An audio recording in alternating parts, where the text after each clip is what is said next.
Hello everyone. In this lecture, we will try to discuss about the towards civil disobedience. Here, Mahatma Gandhi started civil disobedience movement from his Sabarmati ashram. We all know about the Salt March.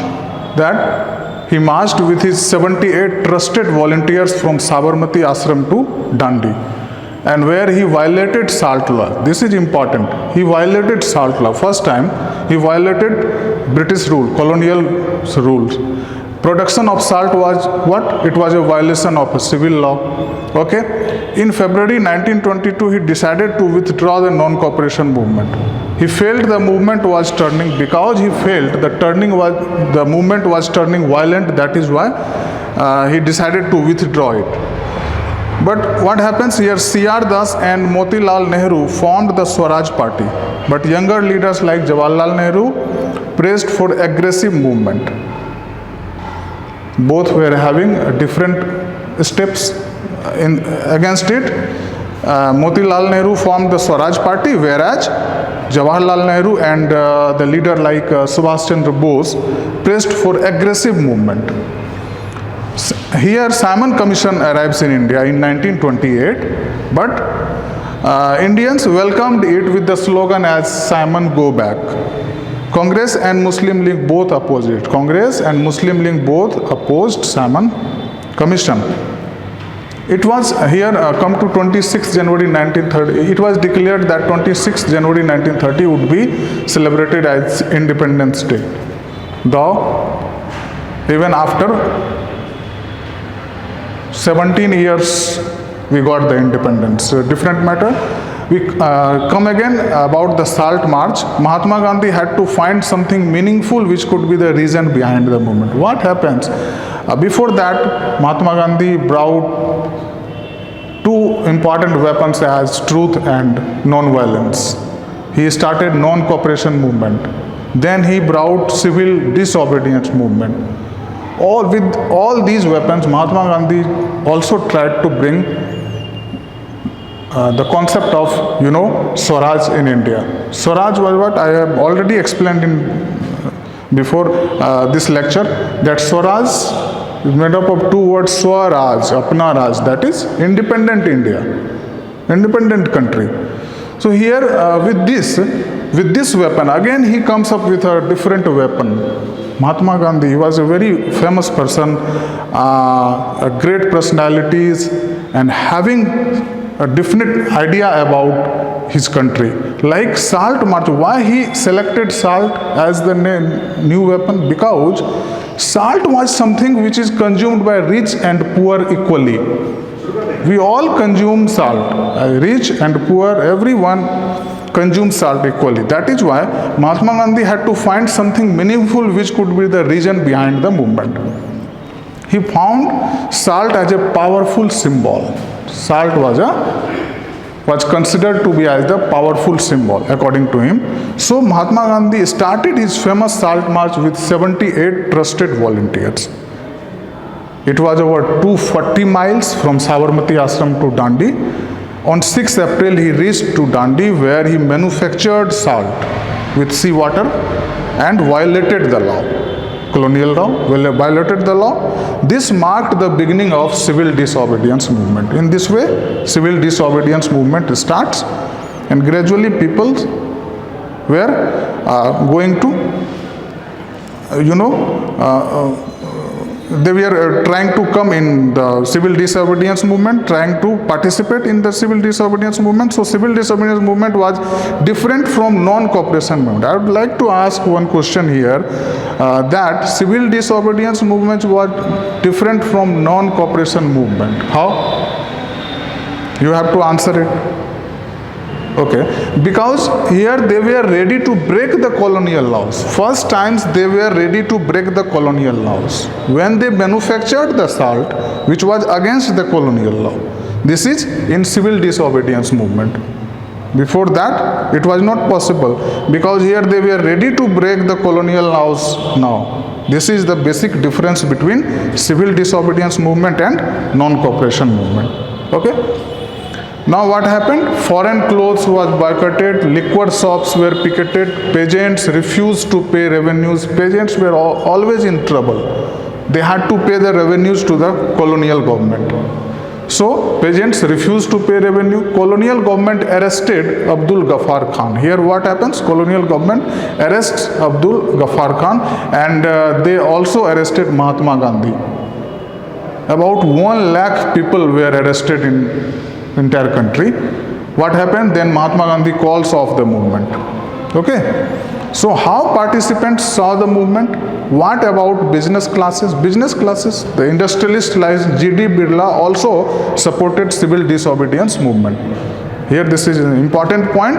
G.D. Birla, the industrialists like G.D. Birla also supported civil disobedience movement. Okay. Women's role. You know, when during the Salt March, whenever Mahatma Gandhi were on way to Sabarmati to Dandi, women were also coming up from their houses and tried to take part in the movement. So in this way, definitely there were women's role also in the movement. Limits of civil disobedience movement. Here one important thing is that Mahatma Gandhi called untouchables as Harijans. Here Mahatma Gandhi called untouchable as Harijans. Why we are going to include untouchables here? This concept, this topic here in civil disobedience movement, because some opposed untouchables, some did not want untouchable to come in the movement, to let untouchables to come inside the movement. That is why Mahatma Gandhi called them Harijans, and he also said that if we don't allow untouchables or Harijans in the movement for next 100 years, we will not be able to achieve our independence. So the sense of collective belonging. Nationalism spreads when people begin to believe that they are all part of the same nation. We have already discussed, so many times we have discussed about nationalism. In the previous chapter also, nationalism in Europe, that nationalism is a kind of feeling which all citizens could have, like their country is better than other country. So here also nationalism spreads in the entire country, and that was the basic mantra behind civil disobedience movement. So in this way we can say that Mahatma Gandhi also became successful here. And then about the role of certain personalities like Rabindranath Tagore, Bankim Chandra Chattopadhyay also. What happened? British tried to push Indians in a backward direction. They thought Indians are backward.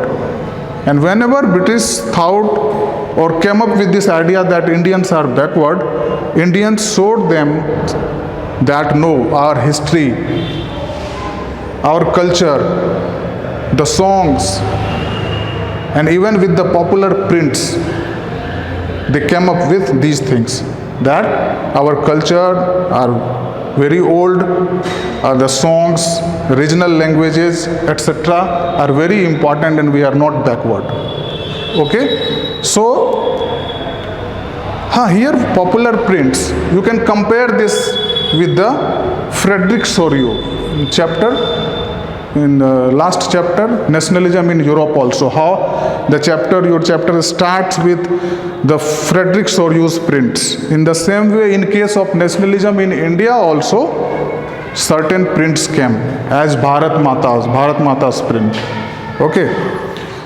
Come, we will conclude again the topic, and I will try to discuss in few words in Hindi as well, so that you could understand it properly.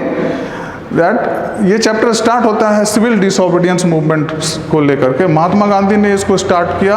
78 trusted volunteers इसमें शामिल हुए थे, जो साबरमती आश्रम से दांडी तक का सफ़र रहा। 240 मील का सफ़र था जो उन्होंने फॉलो किया। दांडी पहुंच के उन्होंने कॉलोनियल रूल को ब्रेक किया, साल्ट बना करके साल्ट तैयार किया सी वाटर से। इस तरह से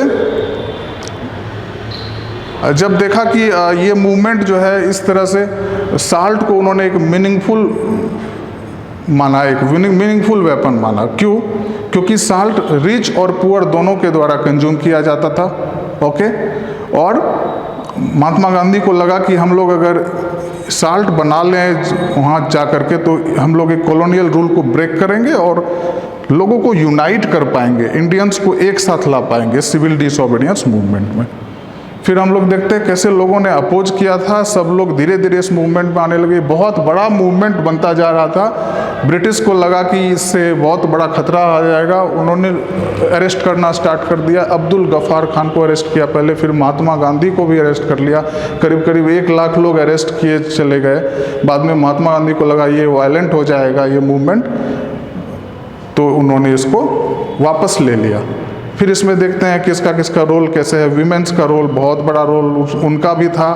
वो ज़्यादा लिटरेट नहीं होती थी, फिर भी जब महात्मा गांधी अपने साबरमती से दांडी के बीच में होते थे तो जहाँ जहाँ रुकते थे वहाँ वो लोग भी घर से बाहर आती थी और उनके स्पीच को सुनती थी और कोशिश करती थी अपने आप को उसमें अपना हिस्सेदारी दिखाने का। और इस तरह से limits of civil disobedience movement में देखिए महात्मा गांधी ने अनटचेबल्स को भी साथ लाने की बात कही थी।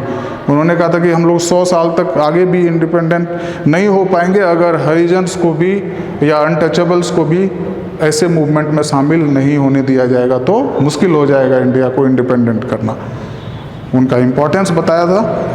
बाद में देखेंगे कि कैसे ब्रिटिश ने बाद में सप्रेसिव पॉलिसी कई जगह पे अडॉप्ट किया। यहाँ भी ब्रिटिश चाहते थे इंडियन को बैकवर्ड शो करना, लेकिन जब जब उन्होंने ऐसा किया तो पर्सनैलिटीज़ लाइक रविंद्रनाथ टैगोर, बंकिम चंद्र, ये लोग सामने आकर के उन बताया कि नहीं, हमारा हिस्ट्री इतना पुराना है, हमारा कल्चर इतना पुराना है, हमारा लैंग्वेज, हमारे सॉन्ग्स जो हैं, रीजनल लैंग्वेजेज जो हैं, ये सब बहुत गहराई से जुड़े हुए हैं हमारे कल्चर में। हमारी सभ्यता बहुत पुरानी है और हम लोग बैकवर्ड नहीं हैं। तो इस तरह से ये आगे बढ़ता है मूवमेंट। ये लास्ट लेक्चर था। So we have just completed our chapter 3 nationalism in India. Okay, thank you.